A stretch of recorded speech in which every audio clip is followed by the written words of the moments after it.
Hey guys, it's Dave of My Freedom Smokes. Today I'm going to talk to you about a new RTA from GeekVape. It's the Ammit 25. You've probably seen the other videos I've done on the Ammit RTAs. I'm a big fan of these RTAs, the original Ammit little single coil, and then the larger Ammit dual coil with the little postless deck on there. This one's going back to the single coil bases of the original Ammit. 25mm diameter, so where 25 comes from in the name. I also cut to looking, the 2.5 could also represent the size capacities of the tank, because it can be a 2mm tank, or the glass extension on there could be a 5mm tank. So it's kind of a dual meaning there behind the 25, which is kind of cool. I'm gonna go ahead and break one down here and kind of show you the way the build deck looks on it, and then some of the extra stuff you get in the box with it. So here's the tank as it is with a 2mm setup for it. It's a top fill tank. I just unscrew the top here. And one thing I find kind of cool about this is, I mean, you obviously get your nice top flow, but the top here is kind of knurled. I find that makes it a lot easier to take the tank apart when you need to actually take it apart to clean it or change out your glass. Gives you something to get a hold of there, which is really cool. I'm going to take the tank off now. I'll show you that build deck. Now it's got the 3D airflow where it has the airflow holes on the very bottom of your base and then some on the inside edges of the post. That just really puts off some good flavor, and this thing was designed to be a flavor RTA. The deck itself, one side is a slot. You can pull your Allen screw out and it's just a slot that you can slide your lead right into, and the other side's a hole. Me personally, I kind of would have liked to have seen both sides be slots. I don't know why one would be a closed off hole and the other be a slot. Made it a little difficult to try to learn how to build on it, but once I realized if I trim my lead off first, slide it into the hole, I can whip the other lead back into that slot there, and it was pretty easy going from there. Just a little bit of a learning curve to figure out how to get the one lead through the hole and the other to slide into the slot. But once I got in there and got everything wicked up, it's been working wonderfully for me. Actually, I said they're Allen grubs. They're flathead screwdriver grubs. So you don't have to worry about the little Allen keyhole stripping out on there or rounding out.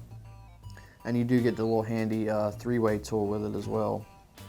They do give you the larger glass. Once you get your O-rings and everything sealed on there, it'll pop on top, and they give you an extender for your chimney. So it'll go in there like so, and then you get a chimney extension.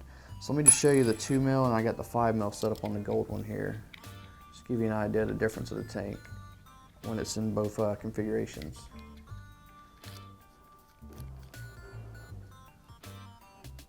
Alright, there's the 2mm and then the 5mm, and then you do have the parts to do both of these included in the kit.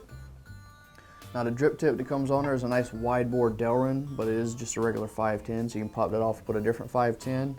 They do give you a separate top cap. That's the 810 threading that you can actually use like the original, the Ammit dual coil's wider bore, or like a goon style tip will fit on there, and that'll just replace the whole top cap and give you a larger drip tip possibility. I thought it was a little odd that they include a larger kind of off-size drip tip cap without the included drip tip. Usually it's the other way around. They'll have a wider proprietary type drip tip, have a 510 adapter, maybe not a 510 drip tip, but they did it the opposite way, which I thought was a little weird. All right, and the other stuff you get in the box here will be, of course, your user manual. You get your tank extender for when you go from that 2mm to that 5mm capacity. You get your package of seals and extra screws. They give you orange end till, as you see on here. I have the till on the tank itself.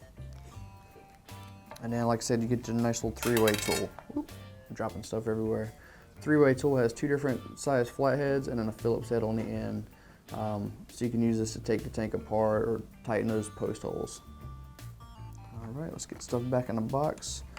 I'll show you some more on the actual live tank that's ready to go. It does have the juice flow control that you want to turn off when you fill your tank. And all it is, you just turn the tank and you can actually see it closes it off and just open it back up. When you have one of these, it should go without saying, but when you have it closed off to fill it, make sure you open it back up or you will have dry hits, and that's not a pleasant deal to go through. Adjustable airflow on the bottom.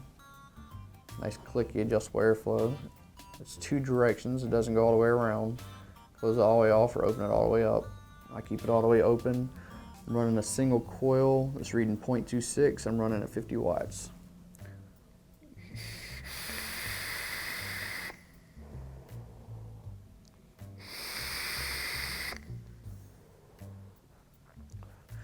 And at the 50 watts, it's running a nice flavorful vape. It's not a very warm vape, but it's putting off plenty of good flavor. You can tighten down the airflow a little bit, bring up the heat, and then even increase the flavor even more.